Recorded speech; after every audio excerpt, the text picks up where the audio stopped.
बिस्मिल्लाहिर्रहमानिर्रहीम अस्सलामुअलैकुम वरहमतुल्लाहि वबरकातुहू। Science grade 7 unit number 8 transfer of heat. Today we will study the third way of transfer of heat that is radiation which is on page number 99। इसमें हम पढ़ेंगे कि radiation क्या होती है।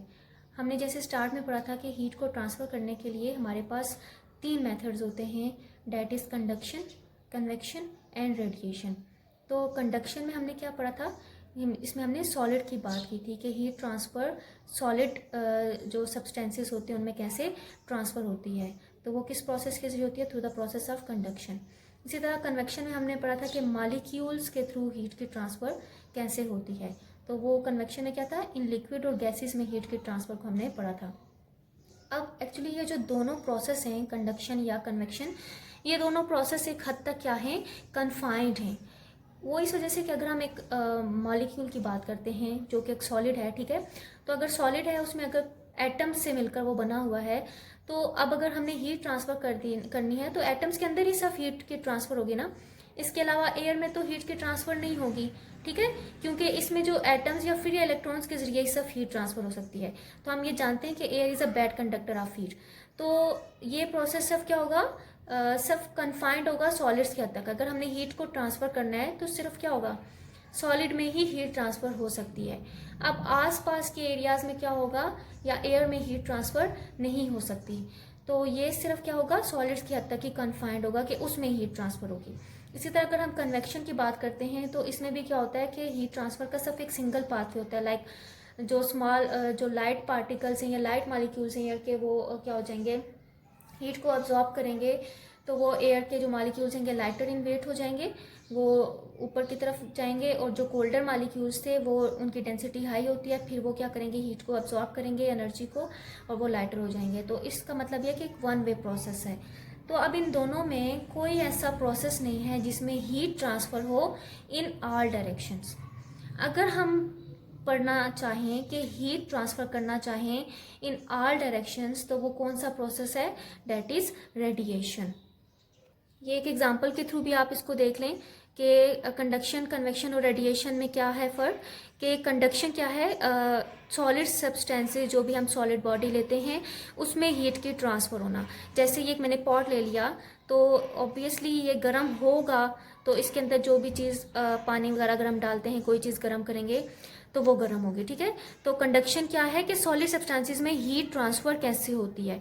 तो सॉलिड क्या होते हैं, कंडक्टर्स होते हैं, वो हीट को कैसे ट्रांसफ़र करते हैं कि उनका जिस एरिया का हीट के साथ डायरेक्ट कांटेक्ट होगा, वो पार्टिकल सबसे पहले क्या होंगे, गर्म होंगे, और वो फिर फुल बॉडी को आहिस्ता आहिस्ता क्या करके पार्टिकल्स, नेक्स्ट पार्टिकल्स की तरफ क्या करेंगे, हीट एनर्जी को ट्रांसफ़र करेंगे, तो वो फुल बॉडी क्या हो जाती है, वार्म अप हो जाती है।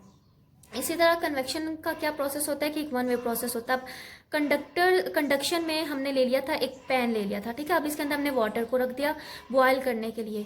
तो अब देखें, अब वाटर का क्या होगा, डायरेक्ट कांटेक्ट है ना हीट के साथ, तो अब वाटर में जो मॉलिक्यूल्स होंगे, सबसे पहले तो पैन गरम होगा, जो पॉट आपने लिया, कंटेनर जो भी आपने लिया है, तो वो गरम होगा। फिर उससे क्या होगा, उसके अंदर जो वाटर के मॉलिक्यूल्स हैं जिनका डायरेक्ट कांटेक्ट है हीट के साथ, वो मॉलिक्यूल्स गर्म होकर लाइटर इन वेट हो जाएंगे, वो ऊपर की तरफ मूव करेंगे, और वो वाटर के मॉलिक्यूल्स जो कोल्डर थे, जो जिनकी डेंसिटी हाई थी, हैवी थी, वो नीचे की तरफ मूव करेंगे, और वो फिर नीचे की तरफ आने के बाद हीट एनर्जी को गेन करेंगे, then they are lighter in weight. इसी तरीके से पूरा वाटर क्या हो जाता है, आहिस्ता आहिस्ता करके गर्म हो जाता है। तो ये एक वन वे प्रोसेस था, डेट इज कन्वेक्शन।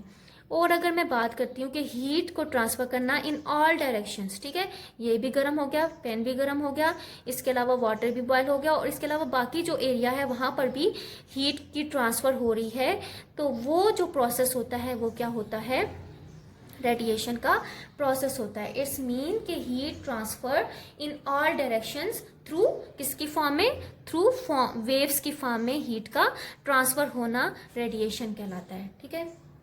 अब लेट्स सपोज मैं एक एग्जांपल ले लेती हूँ आपकी आसानी के लिए, कि मैं ये कहती हूँ कि सन है, ठीक है, जो अर्थ से बहुत ज़्यादा डिस्टेंस पे प्रेजेंट है, ठीक है। तो अब सन के गिर्द जो मॉलिक्यूल्स होंगे, ठीक है, चाहे वो एयर के हों, ठीक है, जो भी मॉलिक्यूल्स सन के इर्द प्रेजेंट होंगे, तो सूरज की जब रोशनी उन तक पहुंचेगी, ठीक है, in the form of waves, तो अब क्या होगा कि जो मॉलिक्यूल्स हैं वो क्या हो जाते हैं, हीट एनर्जी को गेन करते हैं।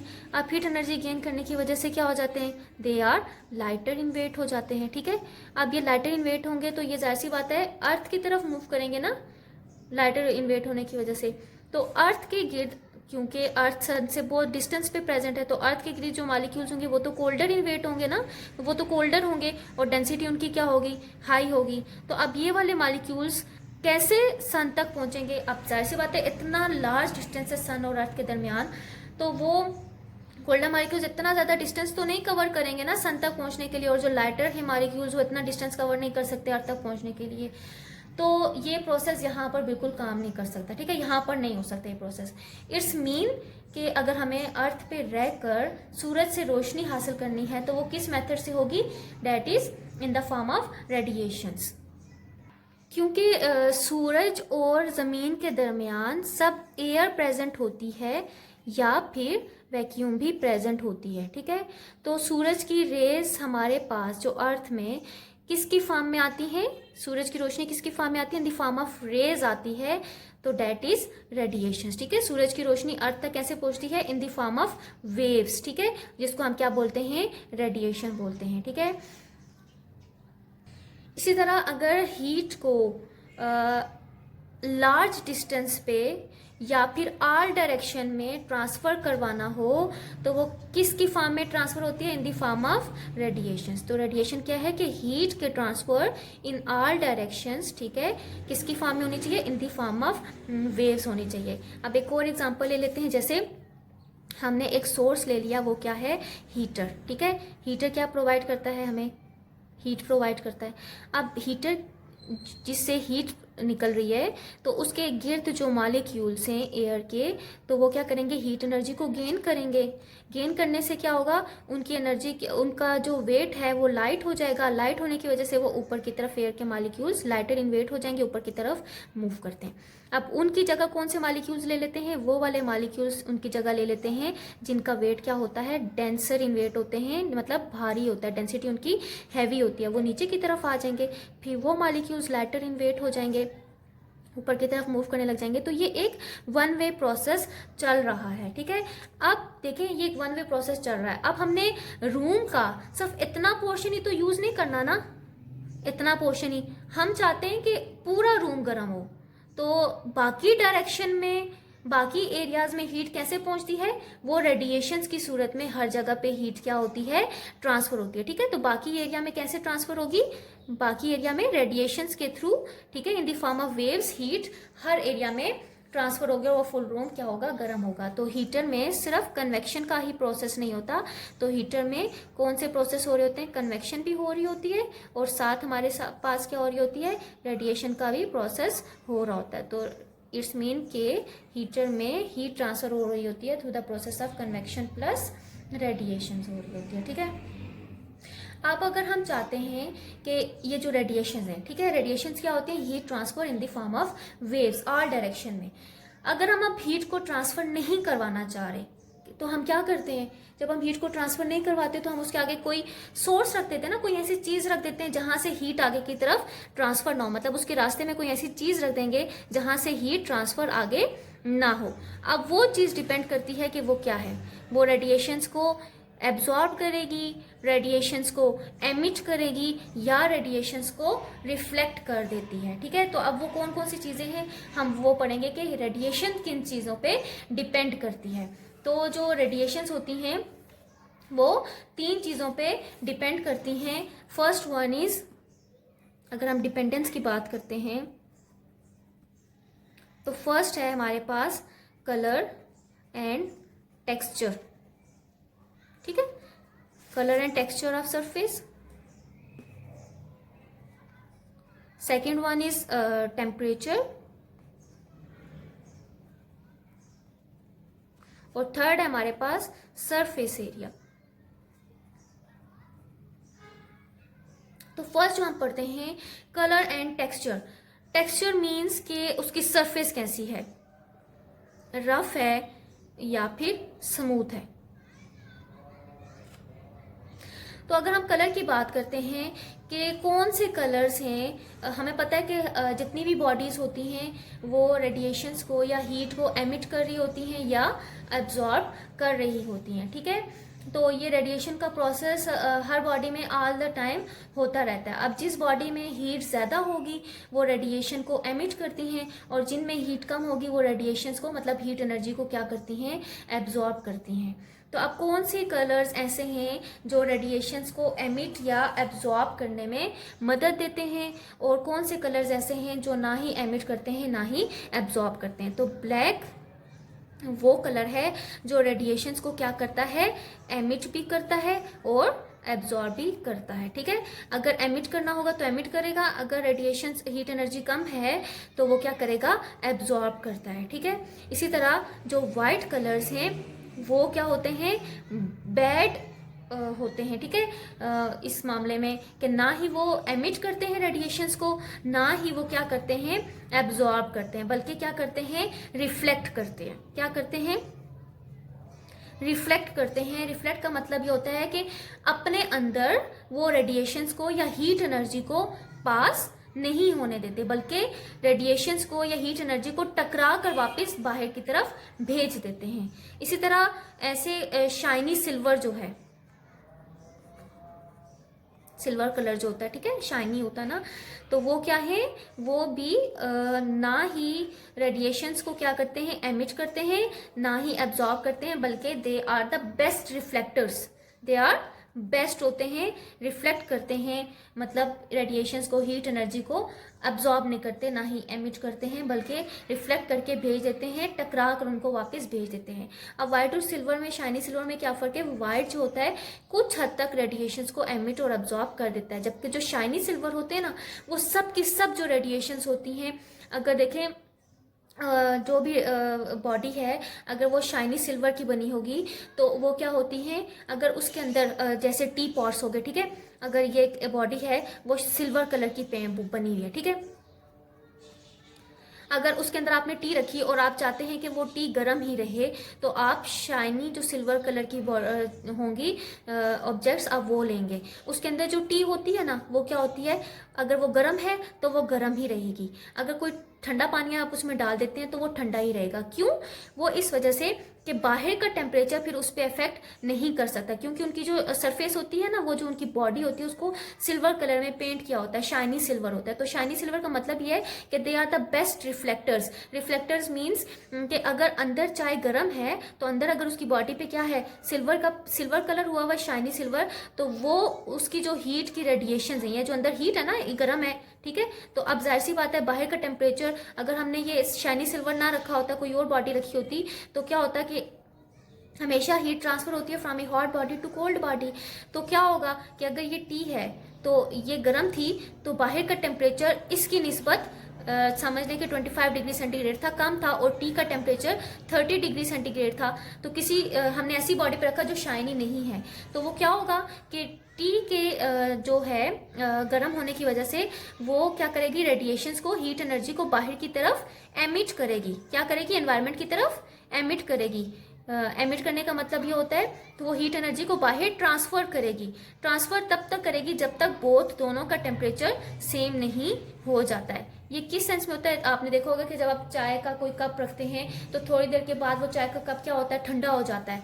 क्यों ठंडा हो जाता है, वो इस वजह से ठंडा हो जाता है कि दोनों का टेम्परेचर इक्वल हो जाता है, बाहर का और आपकी जो टी थी उसका टेम्परेचर सेम हो जाता है, तो वो हीट एनर्जी ट्रांसफर हुई है। वो अगर आप शाइनी कोई और कप की बजाय शाइनी या सिल्वर कलर का कप लेते हैं तो वो क्या करता है, रिफ्लेक्टर्स होते हैं, मतलब अब ये रेडिएशंस को बाहर की तरफ एमिट नहीं करेगी, ठीक है, क्योंकि ये रिफ्लेक्ट कर रही है, बाहर की तरफ नहीं जाने की देगी। इसी वजह से तो शाइनी कलर्स के होते हैं जो आप कंटेनर्स या बॉटल्स यूज करते हैं, उसमें आप अगर पानी ठंडा रखेंगे तो वो ठंडा ही रहता है, अगर आप चाय रखते हैं तो वो चाय हमेशा गर्म ही रहती है, क्योंकि they are the best reflectors होते हैं। वो रेडिएशंस को ना एमिट होने में मदद देते हैं, ना ही एब्जॉर्ब होने में मदद देते हैं। इसी तरह अगर हम बाकी दूसरे ब्लू रेड कलर कोई भी ले लेते हैं तो ये क्या करते हैं, थोड़े बहुत रेडिएशंस को एब्जॉर्ब भी करते हैं और एमिट भी करते हैं। इसी तरह अब हम बात करते हैं टेक्सचर की। तो टेक्सचर का मतलब होता है कि रफ़ और स्मूथ सरफेसेस। तो हम ये जानते हैं कि जो स्मूथ सरफेसेस होती हैं, बिल्कुल फ्लैट सरफेसेस होती हैं, जैसे वो लाइट को रिफ्लेक्ट करती हैं, इसी तरह वो हीट को भी क्या करती हैं, रिफ्लेक्ट करती हैं। और जो रफ़ सरफेसेस होती हैं वो हीट को क्या करती हैं, एब्जॉर्ब या एमिट करने में मदद देती हैं। तो अब आपने ये चीज़ नोटिस की होगी कि जब बहुत ज़्यादा गर्मी होती है तो आप लाइट कलर, हल्के रंग के कपड़े पहनते हैं। हल्के रंग के कपड़े पहनने का क्या मतलब होता है कि जो लाइट कलर्स होते हैं वो क्या करते हैं, रिफ्लेक्ट करते हैं। लाइट कलर्स हमेशा क्या करते हैं, रिफ्लेक्ट करने में मदद देते हैं। हीट एनर्जी को ना बहुत ज़्यादा एमिट करते हैं, ना ही क्या करते हैं, एब्जॉर्ब करते हैं। इसी वजह से जो आपके घर होते हैं उनमें जो पेंट किया जाता है, जो कलर किया जाता है, वो लाइट कलर्स में किया जाता है, ताकि वो हीट एनर्जी को बहुत ज़्यादा ना गेन करें, एमिट करें, और ना ही ज़्यादा एब्जॉर्ब करें। ठीक है। और जो ब्लैक कलर्स और सर्दियों में आप जो डार्क कलर्स वगैरह पहनते हैं तो इनका क्या काम होता है कि वो रेडिएशंस को क्या करते हैं, एब्जॉर्ब करने में मदद देते हैं। इसी तरह नेक्स्ट है हमारे पास टेम्परेचर, कि कितना टेम्परेचर होगा एक बॉडी का तब वो रेडिएशंस को या अब्जॉर्ब करेगा या एमिट करेगा। इसके एग्जांपल के थ्रू आपको समझाते हैं कि हम वही एग्जांपल ले लेते हैं टी की। ठीक है। अब मैंने एक कोई सा भी कप लिया, ठीक है, इसमें टी थी, वो सब क्या थी, इसको किसी सोर्स के ज़रिए हमने इसको कुक कर लिया। ठीक है। ये ड्यूरिंग कुकिंग अब ये क्या था, हीट, टी ने क्या कर दी, हीट को एब्जॉर्ब कर दिया, तो अब वो टी क्या थी, गर्म हो गई। अब इस टी का जो टेम्परेचर है वही लेट सपोज आप ले लें कि 30 डिग्री सेंटीग्रेड है, और एनवायरनमेंट में, ठीक है, जो आप जिस एनवायरनमेंट में रह रहे हैं वहाँ का टेम्परेचर लेट सपोज ले लें 25 डिग्री सेंटीग्रेड है। तो अब क्या होता है कि अब ये जो टी है ये रेडिएशंस मीन कि हीट एनर्जी को क्या करेगी, एमिट करेगी या एब्जॉर्ब करेगी। एमिट मीन्स कि रिलीज करेगी, या फिर ये अपने अंदर और एब्जॉर्ब करेगी। क्या करेगी, टेम्परेचर बाहर का 25 डिग्री सेंटीग्रेड है, टी का ज़्यादा है, तो हम ये जानते हैं कि हीट ट्रांसफ़र होती है from a hot body to cold body. अब टी का टेम्परेचर ज़्यादा है तो टी क्या करेगी, रेडिएशंस को एमिट करेगी, ठीक है, फ्रॉम दी आउटसाइड। ठीक है। उस टाइम तक वो रेडिएशंस को एमिट करेगी जब तक टी का टेम्परेचर और एनवायरनमेंट का टेम्परेचर बोथ आर सेम, दोनों सेम नहीं हो जाते हैं। ठीक है। इसी वजह से जो आप कप रखते हैं चाय का, तो वो थोड़ी देर के बाद क्या हो जाता है, ठंडा हो जाता है। इट्स मीन कि उस वक्त रेडिएशंस क्या हो रही होती हैं, एमिट हो रही होती हैं। तो दूसरी अगर हम एग्जांपल लेते हैं, टी की बजाय हम ले लेते हैं कि पानी था। ठीक है। अब पानी का टेम्परेचर आप पानी ले लें या फिर आइस ले लें, वो 0 डिग्री सेंटीग्रेड थी, ठीक है, बिल्कुल ठंडी थी, और बाहर का टेम्परेचर वही था 25 डिग्री सेंटीग्रेड का। तो अब आप मुझे बताएं कि अब जो आइस थी वो रेडिएशंस को क्या करेगी, एमिट करेगी या एब्जॉर्ब करेगी। ये याद रही आपको कि हमेशा हीट ट्रांसफ़र होती है from a hot body to cold body. अब बाहर का टेम्परेचर ज़्यादा है ना, और आइस ठंडी है बहुत ज़्यादा, तो अब क्या होगा, अब एमिशन कहाँ से होगी, फ्रॉम द एटमॉस्फेयर ना, एनवायरनमेंट से होगी। तो अब ये जो आइस थी ये क्या करेगी, हीट रेडिएशंस को एब्जॉर्ब करेगी। क्या करेगी, एब्जॉर्ब करेगी, और ये आहिस्ता आहिस्ता पिघलने लग जाएगी, पानी में कन्वर्ट हो जाएगी। तो तब तक ये मतलब ये पानी में तो कन्वर्ट हो ही जाएगी, और ये तब तक ये प्रोसेस होता रहेगा, ये रेडिएशंस को एब्जॉर्ब करेगी जब एनवायरनमेंट का टेम्परेचर और पानी का जो आइस थी वो पानी में कन्वर्ट होगी, दोनों का टेम्परेचर सेम नहीं हो जाता है। ठीक है। तो ये टेम्परेचर इस तरीके से डिपेंड करता है कि किस तरह वो एक बॉडी रेडिएशंस को कब एब्जॉर्ब करेगी या एमिट करेगी, उसका टेम्परेचर कितना होगा तब वो बॉडी रेडिएशंस को एमिट या एब्जॉर्ब करेगी। इसी तरह सरफेस एरिया मीन्स कि एक बॉडी का सरफेस एरिया, उसकी बॉडी का साइज कितना छोटा है या कितना बड़ा है सरफेस एरिया, तो वो डिपेंड करता है कि वो रेडिएशंस को एमिट करेगा या एब्जॉर्ब करेगा। ठीक है। तो जितना सरफेस एरिया बड़ा होगा तो उससे क्या होगा कि वो रेडिएशन को ज़्यादा एमिट या एब्जॉर्ब करेगा, सरफेस एरिया कम होगा तो कम रेडिएशंस को एमिट या एब्जॉर्ब करेगा। नेक्स्ट टॉपिक है हमारे, तो अब हम इसमें देखेंगे कि ग्रीन हाउस इफेक्ट में रेडिएशन का क्या काम होता है। सबसे पहले तो रेडिएशन के बारे में आपको ग्रीन हाउस इफेक्ट के बारे में बता दूं कि ग्रीन हाउस इफेक्ट में हम प्लांट्स को क्या करवाते हैं, ग्रो करवाते हैं। सीजनल प्लांट्स मतलब जो सीजन में ख़त्म हो चुके होते हैं, जो मतलब आपको अब देखो आजकल के दौर में हर चीज़ फ्रूट वेज जो होते हैं आपको हर सीज़न में अवेलेबल हैं, तो उनको क्या किया जाता है, उन प्लांट्स को आर्टिफिशियली ग्रो करवाया जाता है। तो जहाँ पर वो ग्रो करते हैं वो कौन सा होता है, ग्रीन हाउस होता है, जहाँ पर उनको ग्रो करवाया जाता है। तो अब एक्चुअली ये आपको क्या है, ये ग्रीन हाउस है, ठीक है। तो अब इस ग्रीन हाउस में क्या है, ये जो वॉल्स हैं जिनके अंदर प्लांट को ग्रो करवाया जाता है ना, तो ये ग्रीन हाउस। अब इसकी जो वॉल्स हैं, दीवारें हैं, वो किससे मिलकर बनी हैं, ग्लास और पॉलीथीन से मिलकर बनी होती हैं। इन वॉल्स का क्या काम होता है, जो ग्लास और पॉलीथीन से मिलकर बनी होती हैं, इनका काम ये होता है कि सूरज से रेडिएशंस को क्या करना होता है, एब्जॉर्ब करना होता है। अब ये बात याद रहे कि सूरज से रेडिएशंस हम तक जो हीट पहुंचती है वो इन द फॉर्म ऑफ रेडिएशंस पहुंचती है, मतलब इन द फॉर्म ऑफ वेव्स की फॉर्म में पहुंचती है। तो अब ये जो रेडिएशंस पहुंचती है ना हमारे पास, तो वो दो तरह की होती हैं, उनको बोलते हैं अल्ट्रावायलेट रेडिएशंस और इंफ्रारेड, ठीक है। अब ये बात याद रहे कि सूरज से जो निकलने वाली रेज होती है ना, वो उनकी जो रेज होती हैं, आप ये समझ लें कि ये सन है, ठीक है। लेट्स सपोज यहीं पर हम बना लेते हैं कि ये सन है हमारे पास, ठीक है। इससे जो हीट एनर्जी मिल रही है, ठीक है, वो इन द फॉर्म ऑफ वेव्स पहुंच रही है अर्थ पे। तो अब हर जो वेव है उसकी वेव लेंथ एक नहीं है, ठीक है, एक सेम वेव लेंथ नहीं है। किसी की वेव लेंथ बहुत ज़्यादा क्या होती है, लार्जर होती है, और किसी की वेवलेंथ बहुत ज़्यादा क्या होती है, स्मॉलर होती है, ठीक है। तो जो स्मॉलर वेवलेंथ होती है ना जिनकी, उनको बोलते हैं अल्ट्रा वायलेट रेडिएशन, ठीक है, अल्ट्रा वायलेट रेडिएशन। और जिनकी वेवलेंथ ज़्यादा बड़ी होती है उनको क्या बोलते हैं, इंफ्रारेड रेडिएशंस, इंफ्रारेड रेडिएशंस बोलते हैं। तो अब क्या होता है, इंफ्रारेड रेडिएशंस जो ये हमने बोला था कि ग्लास और पॉलीथीन, ये जो ग्लास और पॉलीथीन है ना, ये क्या होता है, इनका काम ये होता है कि ये सिर्फ स्मॉल वेवलेंथ की जो रेडिएशंस होती हैं इनको एब्जॉर्ब कर सकते हैं, ठीक है। तो अब क्या होगा कि ये सिर्फ अल्ट्रा वायलेट रेडिएशंस को क्या करेंगे, पास होने में अंदर मदद देंगे, ठीक है। ये सिर्फ अल्ट्रा वायलेट रेडिएशंस को अंदर पास होने देंगे। अब क्या होता है कि हम ये भी जानते हैं कि हर बॉडी रेडिएशंस को क्या करती है, या हीट को एमिट करती है या एब्जॉर्ब करती है। तो हमारी बॉडी, कोई भी बॉडीज हैं, वो क्या करती है, रेडिएशंस को एमिट करती रहती हैं। तो अब ये जो प्लांट्स हैं, ठीक है, अब क्या है, ये भी रेडिएशंस को क्या करते हैं, एमिट करते हैं। अब ये कौन सी टाइप की रेडिएशंस को एमिट करते हैं, ये जिस टाइप की रेडिएशंस को एमिट करते हैं ना, उनकी वेवलेंथ क्या होती है, लार्जर होती है। लाइक ये इंफ्रारेड रेडिएशंस को एमिट करते हैं, ठीक है। अब आप मुझे बताएं कि ये जो प्लांट्स हैं ये इंफ्रारेड रेडिएशंस को एमिट करते हैं, तो क्या ये इंफ्रारेड रेडिएशंस यहाँ पॉलीथीन या ग्लास से बाहर की तरफ पास हो सकती हैं, नहीं हो सकती।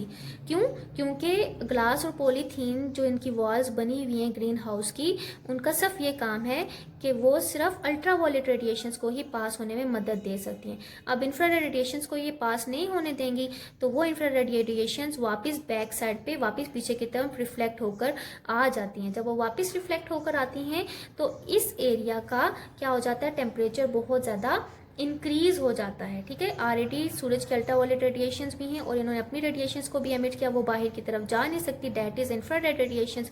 वो वापस रिफ्लेक्ट होकर पीछे की तरफ आ जाती हैं और इसकी वजह से इस ग्रीन हाउस का टेम्परेचर बहुत ज़्यादा हाई हो जाता है। अब ये टेम्परेचर हाई क्यों ज़रूरी है, ये टेम्परेचर हाई इस वजह से ज़रूरी है कि ये प्लांट्स की ग्रोथ के लिए बहुत ज़्यादा यूजफुल होता है। जितना टेम्परेचर ज़्यादा होता है उतना ही प्लांट जल्दी से क्या होते हैं, ग्रो करते हैं। तो ये ग्रीन हाउस इफेक्ट में रेडिएशन का काम है कि इसमें प्लांट्स को ग्रो करवाया जाता है। अब आम रूटीन में भी अगर हम देखते हैं तो हमें ये मिसालें मिलती हैं, क्योंकि हमारी जो ग्लोबल वार्मिंग है ना, वो भी इसी वजह से होती है।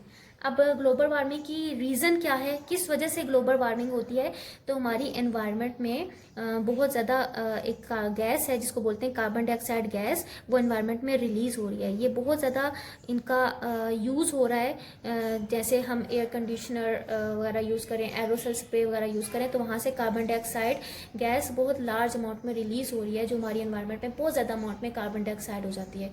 और यही कार्बन डाइऑक्साइड और वो जो एनवायरनमेंट में वाटर वेपर्स होते हैं, ये ग्लोबल वार्मिंग की रीज़न बनते हैं। ग्लोबल वार्मिंग का मतलब क्या होता है कि हमारी अर्थ का टेम्परेचर बहुत ज़्यादा राइज कर जाना, ठीक है, बढ़ जाना। तो अब ये कैसे होता है कि कैसे कि ये जो हमारी कि ये जो है ना कार्बन डाइऑक्साइड और वाटर वेपर्स, ये ग्रीन हाउस इफेक्ट प्रोड्यूस कर रहे हैं। लाइक कार्बन डाइऑक्साइड और वाटर वेपर्स ये ग्लास और पॉलीथीन की तरह का क्या कर रहे होते हैं, काम कर रहे होते हैं। ग्लास और पॉलीथीन की तरह का काम कर रहे होते हैं। अब इनका काम किस तरह कर रहे होते हैं कि ये अर्थ से सूरज से क्या करते हैं, बहुत ज़्यादा एनवायरनमेंट में ये कार्बन डाइऑक्साइड और अगर वाटर वेपर्स प्रेजेंट हैं तो ये क्या करेंगे, जिस तरह ग्लास और पॉलीथीन का काम था कि वो सिर्फ अल्ट्रा वायलेट रेडिएशंस को अर्थ में पास होने देते हैं, ठीक है, अर्थ की तरफ, ठीक है, सिर्फ अल्ट्रा वायलेट रेडिएशंस को एब्जॉर्ब करते हैं। अल्ट्रा वायलेट रेडिएशंस एब्जॉर्ब करते हैं तो हमारी अर्थ में भी जो बॉडीज होती हैं वो भी तो रेडिएशंस को एमिट करती है ना। तो अर्थ में जो बॉडीज रेडिएशंस को एमिट करती हैं वो कौन सी रेडिएशंस होती हैं या वो कौन सी रेज होती हैं, इंफ्रारेड रेज को एमिट करती हैं। अब ये इंफ्रारेड रेज जो हैं, कार्बन डाइऑक्साइड और वाटर वेपर्स तो ग्लास और पॉलीथीन की तरह का काम कर रहे थे, वो सब अल्ट्रा वायलेट रेडिएशंस को एब्जॉर्ब करते हैं। इंफ्रारेड रेडिएशंस को तो ये एब्जॉर्ब कर ही नहीं सकते, ये वापस उनको क्या करते हैं, अर्थ की तरफ भेजते हैं, उनको वापस रिफ्लेक्ट करते हैं। रिफ्लेक्ट मीन्स वापस अर्थ की तरफ भेज देते हैं। जब वापस अर्थ की तरफ भेजेंगे तो अर्थ का टेम्परेचर क्या हो जाता है, बहुत ज़्यादा बढ़ जाता है, टेम्परेचर राइज कर जाता है, जो ग्लोबल वार्मिंग की रीज़न बनता है। ग्लोबल वार्मिंग किसको बोलते हैं कि अर्थ का टेम्परेचर राइज कर जाना बहुत ज़्यादा। तो ये किस वजह से होता है, ये कार्बन डाइऑक्साइड और वाटर वेपर्स की वजह से हमारी अर्थ का टेम्परेचर राइज हो जाता है, जो कि ग्लोबल वार्मिंग की रीज़न बनता है। नेक्स्ट हम पढ़ते हैं applications of radiations in everyday life. तो हमारी पहली एप्लीकेशन क्या है कि रेडिएशंस का कहाँ कहाँ पर यूज़ होता है, कि जो माइक्रोवेव ओवन है, ठीक है, वहाँ पर आप जो भी चीज़ को कुक करते हैं, फूड जो प्रिपेयर की जाती है, कुक होती है वहाँ पर माइक्रोवेव ओवन में, तो वो भी रेडिएशंस के थ्रू ही क्या होती है, कुक करती है, क्योंकि ऑल साइड्स पे रेडिएशंस हीट एनर्जी ट्रांसफर हो रही होती है और वो फूड क्या हो जाता है, कुक हो जाता है। नेक्स्ट क्या है कि जब हम when we sit beside a fire the heat of the fire reach us by radiation, तो वो हीट हम अगर आग के आगे किसी बैठते हैं तो क्या होता है, हम तक वो जो हीट पहुंचती है वो किसके थ्रू पहुंचती है, थ्रू रेडिएशंस के पहुंचती है। इसी तरह जो रेफ्रिजरेटर्स होते हैं उनके पीछे क्या होता है, कूलिंग फिन्स प्रेजेंट होते हैं। वो कूलिंग फिन्स क्या करते हैं कि उसकी हीट को बाहर की तरफ रिलीज करते हैं, ठीक है, क्योंकि जितने भी रेफ्रिजरेटर्स हैं वो काम कर रहे होते हैं, वर्किंग प्रोसेस पे होते हैं, तो उस दौरान उनमें उनकी हीट को कूलिंग फिन्स क्या करते हैं, बाहर की तरफ सराउंडिंग में ट्रांसफ़र कर देते हैं। तो ये किससे मिलकर बने होते हैं, it is made of rough and painted black colour के होते हैं। इसी तरह जितनी भी शाइनी सरफेसेस होते हैं, टी पॉट्स वगैरह आप यूज़ जो करते हैं, हमें पता है कि शाइनी सरफेसेस क्या होती हैं, बैड एमिटर्स होती हैं ऑफ रेडिएशंस को। रेडिएशंस का मतलब वो रिफ्लेक्ट करती हैं, ना ही उनको क्या करती हैं, अब्जॉर्ब करने में मदद देती हैं, ना ही एमिट करने में मदद देती हैं। इसी वजह से जितने भी आप अगर शाइनी सरफेसेस वाले टी पॉट्स यूज़ करते हैं तो उसमें जो टी होगी वो गर्म ही होगी। अगर आप उसकी जगह कोई भी ऐसे शाइनी सरफेस के कंटेनर्स या बॉटल्स यूज़ करते हैं, ठंडा पानी उसमें डालेंगे तो वो हमेशा क्या रहेगा, वो ठंडा ही रहता है, क्योंकि शाइनी जो सरफेसेस होती हैं वो बैड एमिटर्स ऑफ रेडिएशंस होती हैं। तो नेक्स्ट हम पढ़ते हैं कि हमें अगर कोई भी लिक्विड है, अगर टी है या पानी हो गया, उनको हमें ठंडा ही रखना है, या टी है उसको गर्म ही रखना है, तो हम कौन सी ऐसा फ्लास्क लेते हैं, तो उसको बोलते हैं वैक्यूम फ्लास्क। वैक्यूम फ्लास्क क्या होता है, ये कंटेनर है, इसके एक स्पेशल किस्म का फंक्शन है जिसका काम क्या होता है कि उस फ्लास्क के अंदर जो भी लिक्विड प्रेजेंट है उसका टेम्परेचर जितना उसका था उसको मेंटेन रखना। अगर वो जो लिक्विड है वो गर्म है तो उसको गर्म ही रखना, और अगर वो जो लिक्विड उसके अंदर प्रेजेंट है वो ठंडा है तो उसको ठंडा ही रखना है। इट्स मीन कि वैक्यूम फ्लास्क का क्या काम होता है कि ये हीट लॉस से क्या करता है, बचाता है। अब अगर हम इसकी डायग्राम देखें तो वैक्यूम फ्लास्क क्या होते हैं, डायग्राम के जरिए भी इसको स्टडी करते हैं कि वैक्यूम फ्लास्क का तो हमने पहली बात ये पढ़ ली कि ये हीट लॉस से बचाता है। मतलब कि ऐसी बॉटल्स वगैरह जो मतलब वैक्यूम फ्लास्क के तौर पर काम कर रही हैं, शाइनी जिनकी सरफेस होती है, वो हीट लॉस से बचाती हैं और इसमें कन्वेक्शन, कंडक्शन और रेडिएशन का अमल दखल नहीं होता, ठीक है, क्योंकि कंडक्शन कन्वेक्शन में हीट की ट्रांसफ़र होती है, तो ये हीट लॉस से तो वैसे ही बचाती हैं। तो अब हम इसकी अगर स्टडी करते हैं, इसकी डायग्राम देखते हैं, तो देखा जाए तो इसकी जो बाहर की एक कवरिंग होती है, इसकी दो टाइप की कवरिंग होती है, टू वॉल से मिलकर ये वैक्यूम फ्लास्क बना होता है, ठीक है। इसकी टू वॉल्स होती हैं, आउटर सरफेस होती है, ये इसकी क्या होती है, अंदर वाली सरफेस होती है। जो आउटर सरफेस होती है ये भी क्या होती है, शाइनी सिल्वर की होती है, ठीक है, शाइनी इस पेंट हुआ होता है इस पर। और जो अंदर की है, अंदर की जो बॉटल है, ये जो आपको अंदर की दिख रही है, ये भी क्या होती है, इसमें अंदर की तरफ यहाँ पर बाहर की तरफ शाइनी सिल्वर होती है कोटिंग, और अंदर यहाँ पर भी शाइनी सिल्वर की कोटिंग हुई हुई होती है। और यहाँ पर अगर देखा जाए तो ये स्टॉपर है, प्लास्टिक का स्टॉपर होता है, मीन्स के plastic is a bad conductor, means के वो प्लास्टिक क्या है, एक इंसुलेटर के तौर पर काम कर रहा है। तो अब हम देखते हैं कि इसमें क्या क्या काम हो रहा है। तो देखें यहाँ पर सबसे पहले हमें पता चला कि जो वैक्यूम फ्लास्क है, इसकी जो वॉल है किससे बनी है, डबल वॉल से मिलकर बनी है। ये फर्स्ट वॉल और this one is the second wall. तो ये डबल ग्लास वॉल से बनी हुई है। इट्स मीन कि यहाँ पर हीट का लॉस नहीं होता, ये हीट लॉस से प्रिवेंट करती है। इसका मतलब क्या हुआ कि इसमें कंडक्शन और कन्वेक्शन का प्रोसेस नहीं होता। कंडक्शन का मतलब क्या होता है कि जो एटम्स हैं, ठीक है, उसका मूव करना, ठीक है, आउटसाइड की तरफ। अगर उसमें हीट ज़्यादा प्रेजेंट है तो वो एटम्स को क्या करेगा, हीट को ट्रांसफर करेगा दूसरे एटम्स की तरफ। तो ऑलरेडी यहाँ पर देखिए स्टॉपर लगा हुआ है ना, ठीक है। तो अब क्या होगा, स्टॉपर किसका बना हुआ है, वो किसका बना हुआ है, प्लास्टिक का बना हुआ है, ये इंसुलेटर के तौर पर काम कर रहा है।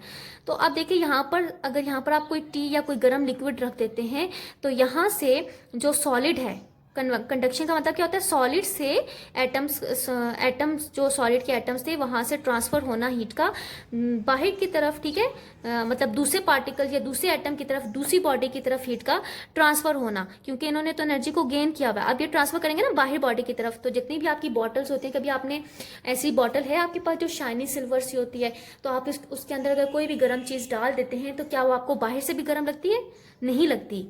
तो वो क्यों होती है, क्योंकि उसकी डबल वॉल्स होती हैं, दो वॉल से मिलकर बनी होती है, और दरमियान में जो उनकी वॉल्स होती है ना, वहां पर क्या होती है, स्पेस होती है, डेट इज वैक्यूम। वहां पर कोई भी एयर प्रेजेंट नहीं होती, सिर्फ वैक्यूम प्रेजेंट होती है। इसी वजह से आप उस बॉटल को आसानी से उठा सकते हो, वो आपको गर्म नहीं लगती है। तो इसी वजह से जो अंदर लिक्विड अगर प्रेजेंट है तो अंदर वाली जो बॉटल है वो सॉलिड बॉडी थी ना, तो वहां से हीट ट्रांसफर नहीं हो सकती बाहर वाली बॉडी की तरफ, क्योंकि दरमियान में क्या है, वैक्यूम प्रेजेंट है। और यहाँ से भी हीट ट्रांसफर नहीं हो सकती क्योंकि ये एक इंसुलेटर के तौर पर काम कर रहा है, और इंसुलेटर हमें पता होते हैं क्या होते हैं, जो हीट को ट्रांसफर नहीं कर सकते हैं, ठीक है। और स्टॉपर का क्या है कि यहाँ पर कन्वेक्शन का भी प्रोसेस नहीं हो सकता, क्योंकि लिक्विड क्या है, यहाँ पर बॉइल्ड है, हीट ट्रांसफर नहीं हो सकती आउटसाइड की तरफ। जब अगर हम इस स्टॉपर को हटाएंगे तो देन वो हीट बाहर की तरफ क्या होगी, धुआं निकलता हुआ आपको बाहर की तरफ दिखाई देगा। इट्स मीन की हीट ट्रांसफर हो रही है। अगर आप इस स्टॉपर को बंद ही रखेंगे, खोलेंगे नहीं, तो हीट ट्रांसफर नहीं हो सकती। इट्स मीन के कन्वेक्शन का प्रोसेस भी नहीं हो सकता, और सेकंड वन हमारे पास कंडक्शन का प्रोसेस भी नहीं हो सकता। अब लास्ट क्या है हमारे पास कि रेडिएशन भी इसमें नहीं हो सकती। रेडिएशन मतलब हीट का ट्रांसफर होना इन द फॉर्म ऑफ वेव्स। तो कैसे नहीं हो सकती कि जो इसकी बाहर वाली बॉडी है ना, वो भी किससे बनी हुई है, शाइनी सिल्वर से बनी हुई है। शाइनी सिल्वर का मतलब है कि बाहर का टेम्परेचर अगर बहुत ज़्यादा गर्म है तो अंदर अगर आपने ठंडी कोई चीज़ रखी हुई है, पानी रखा हुआ है, तो वो बाहर का टेम्परेचर अंदर वाले लिक्विड को गर्म नहीं कर सकता। क्यों? क्योंकि शाइनी सिल्वर के वो बॉडीज क्या कर रही होती हैं, हीट को रिफ्लेक्ट कर रही होती है, ना ही वो हीट को एब्जॉर्ब करने में मदद देती हैं, ना ही एमिट करने में मदद देती हैं। जितनी भी हीट है उसको बाहर की तरफ रिफ्लेक्ट करती हैं, ठीक है। इसी तरह से बाहर का टेम्परेचर अंदर वाले लिक्विड पे इफेक्ट नहीं करता।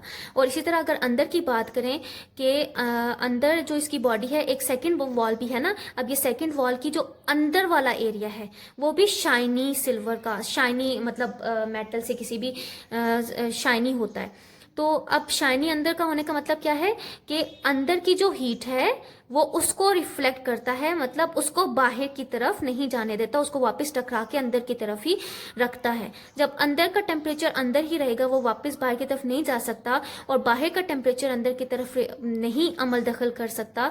तो इसी वजह से जो वैक्यूम फ्लास्क हैं, ऐसी बॉटल्स जो होती हैं जिनकी दो बॉडीज होती हैं, तो वहाँ पर जो भी लिक्विड आप डालेंगे उस बॉटल्स में, तो वो वहाँ का टेम्परेचर हमेशा क्या होता है, मेंटेन ही रहता है। मेंटेन होने का मतलब कि अगर कोई फ्लूइड आप उसके अंदर डाल रहे हैं, वो कोल्ड है तो कोल्ड ही रहेगा, अगर वो फ्लूइड हॉट है तो वो हॉट ही रहेगा। तो वैक्यूम फ्लास्क इस तरीके से हीट लॉस को ख़त्म करने में या हीट का ज़या होने से रोकता है।